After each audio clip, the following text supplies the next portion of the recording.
Apa yang dimaksud dengan korupsi? Korupsi adalah penyelewengan atau penyalahgunaan uang negara, perusahaan, organisasi, yayasan, dan sebagainya untuk keuntungan pribadi atau orang lain.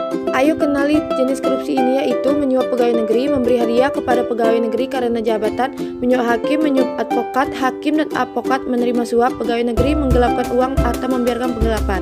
Kenapa masih banyak korupsi? Ini penyebabnya. Teori Ghosn mengungkapkan bahwa seseorang yang korupsi pada dasarnya serakah dan tidak pernah puas. Tidak pernah ada kata cukup dalam diri koruptor yang serakah. Keserakahan ditimpali dengan kesempatan, maka akan menjadi katalisator terjadinya tindak pidana korupsi. Setelah serakah dan adanya kesempatan, seseorang berisiko melakukan korupsi jika ada gaya hidup yang berlebihan serta pengungkapan atau penindakan atas pelaku yang tidak mampu menimbulkan efek jerah. Penyebab korupsi yaitu faktor internal dan eksternal.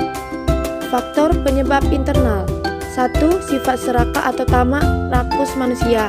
2. Gaya hidup konsumtif. 3. Moral yang lemah. Faktor penyebab eksternal yaitu 1. Aspek sosial. 2. Aspek politik. 3. Aspek hukum. 4. Aspek ekonomi. 5. Aspek organisasi.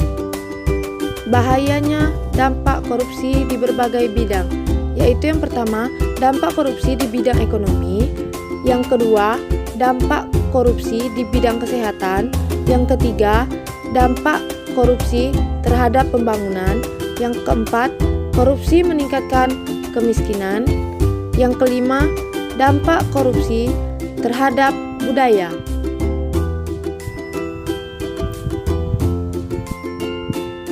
Strategi pemberantasan korupsi yaitu strategi pencegahan, strategi penegakan hukum, strategi harmonisasi peraturan perundang-undangan, strategi kerjasama internasional dan penyelamatan aset hasil tipikor, strategi pendidikan dan budaya anti korupsi, strategi mekanisme pelaksanaan pelaporan pemberantasan korupsi.